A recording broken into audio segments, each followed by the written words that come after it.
Assalamualaikum warahmatullahi wabarakatuh. Bismillah, alhamdulillah ala ni'amillah. Asyhadu an la ilaha illallah wa asyhadu anna Muhammadar Rasulullah. Allahumma sholli ala Muhammad wa ala ali sayyidina Muhammad. As-sholatu imaduddin, faman aqomaha faqad aqomaddin, waman tarokaha faqad hadamaddin, kama qol al-hadis. Jamaah santriwan, santriwati, mustami'un, pemirsa di mana saja berada, alhamdulillahirabbil alamin. Pada kesempatan ini mari kita renungkan bersama rutinitas renungan subuh yang saat ini kita bahas. Untuk kesempurnaan sholat kita renungkan 5 manfaat orang yang menunaikan sholat sunat rawatib, baik qobliyah sebelum sholat wajib maupun ba'diyah. Jamaah rahimakumullah, kadang kita menyepelekan amalan sunnah karena sudah cukup baik dalam mengamalkan amalan wajib. Mungkin pula hal ini terjadi karena kita merasa amalan sunnah tidak akan membuat kita berdosa apabila tidak dikerjakan. Padahal ada banyak manfaat yang dapat kita petik, yang dapat kita raih bagi kita yang mau menjalankan sholat sunat rawatib.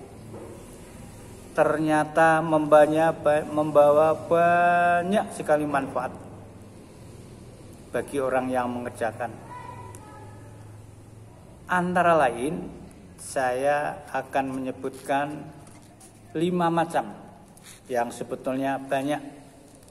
Yang pertama adalah sholat sunat rawatib, baik ba'diyah maupun ba'diyah, itu akan bisa menyempurnakan kekurangan-kekurangan sholat wajib kita. Sholat 5 waktu ini merupakan amalan wajib yang harus dilakukan oleh seorang muslim. Oleh karena itu harus dilaksanakan dengan sesempurna mungkin. Namun siapa yang dapat menjamin bahwa sholat wajib yang kita laksanakan ini sempurna? Sedangkan seringkali dalam pelaksanaannya kita masih diliputi oleh kekurangan-kekurangan, seperti tidak khusyuk, terburu-buru, kurang tumakninah, dan lain sebagainya. Sholat sunat rawatib inilah yang dapat menutup kekurangan-kekurangan dan melengkapi kekurangan-kekurangan yang dilaksanakan dalam sholat wajib.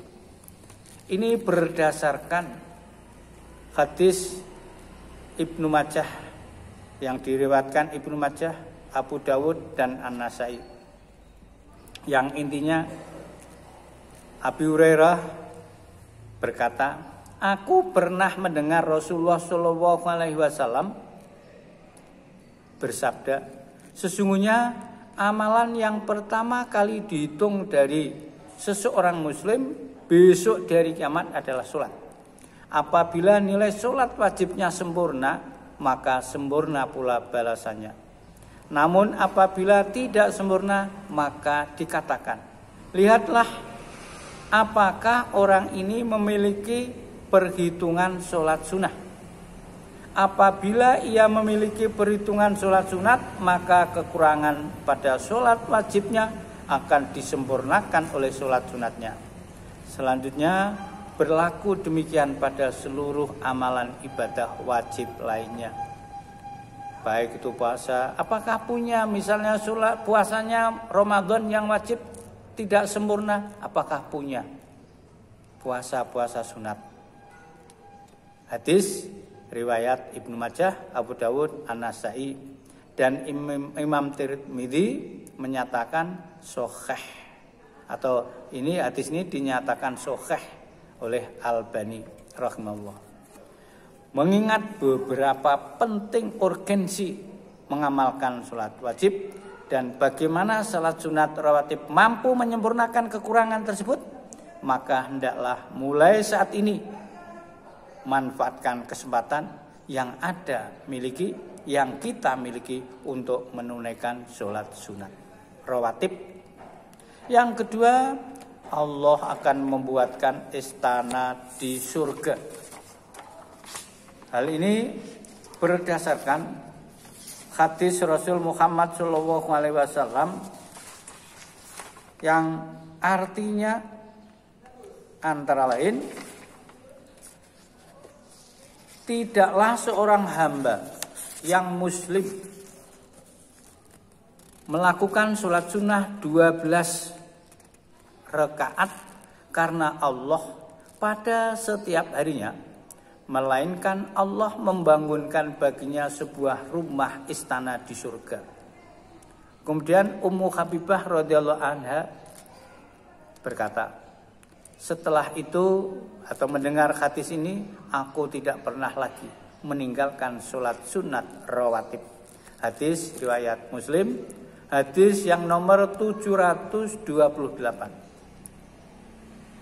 Siapa, di dalam hadis lain mengatakan, siapa yang menjaga dalam mengerjakan sholat sunat 12 rakaat, maka Allah akan membangunkan rumah untuknya di surga. 4 rakaat sebelum zuhur, 2 rakaat setelah zuhur, 2 rakaat setelah maghrib, 2 rakaat setelah isya, dan 2 rakaat sebelum subuh. Hadis riwayat Imam Tirmidzi dan An-Nasai. Yang ketiga, lebih baik dari dunia seisinya.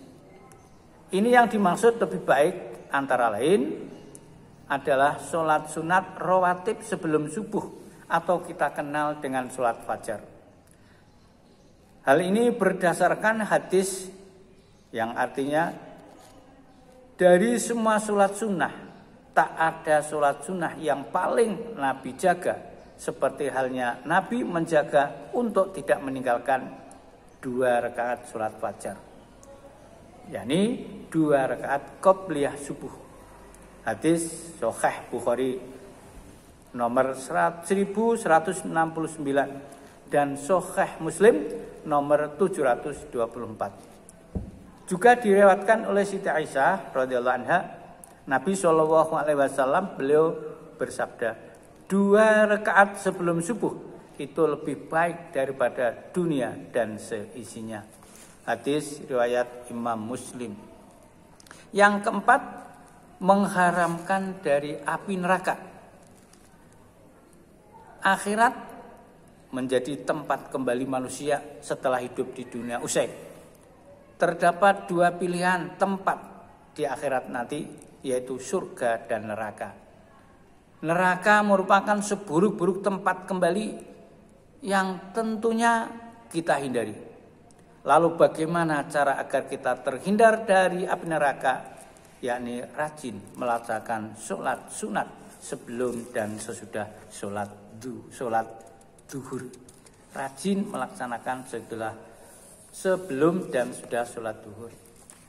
Hal ini dari Ummi Habibah radhiyallahu anha juga mengatakan, Rasul Muhammad SAW bersabda, siapa yang menjaga 4 rakaat sebelum zuhur dan 4 rakaat sesudahnya, Allah mengharamkannya dari api neraka. Hadis riwayat Abu Daud dan Imam Tirmidzi. Dan hadis ini adalah dinyatakan hadis sahih. Sedangkan yang terakhir yang saya janjikan 5 macam adalah akan mendapat rahmat dari Allah Subhanahu wa ta'ala. Rahmat Allah dapat diartikan sebagai kasih sayang Allah. Bagi mereka yang mendapatkan rahmat Allah, maka sesungguhnya mereka tengah Allah berikan kurnia baik berupa kenikmatan, rezeki, kebahagiaan, dan kedamaian hidup baik di dunia maupun di akhirat. Siapa yang tidak ingin hidupnya bahagia dan damai dunia dan akhirat? Tentu semuanya orang ingin merasakan kebahagiaan baik di dunia maupun di akhirat. Bagaimana caranya agar kita mendapatkan rahmat Allah? Salah satunya adalah dengan menunaikan sholat sunnah rawatib. Hal ini sesuai dengan hadis yang diriwayatkan Abu Daud nomor 1271. Dan kalau Imam Tirmidzi itu adalah nomor 430. Ya. Dari Ibnu Umar, dia berkata, Rasul Muhammad SAW bersabda, semoga Allah merahmati seseorang yang mengerjakan sholat sunat 4 rakaat sebelum sholat asar. Itulah beberapa manfaat yang saya janjikan, banyak manfaatnya, 5 macam yang dapat saya uraikan, sebutkan, terangkan dalam kesempatan ini. Semoga kita mendapatkan anugerah dari Allah Subhanahu wa taala, diberikan kekuatan untuk melaksanakan sholat rawatib, sholat yang dilaksanakan mengiring-iringi sholat fardu yang dikerjakan sebelum atau sudah sholat fardu. Demikian, ada benarnya dari Allah Subhanahu wa taala, kekurangannya dari kepicikan saya pribadi. Lebih-lebih anak pondok, santri pondok ini enggaknya mulai saat ini betul-betul memperhatikan sholat sunat baik rawatib maupun sholat sunat yang lain.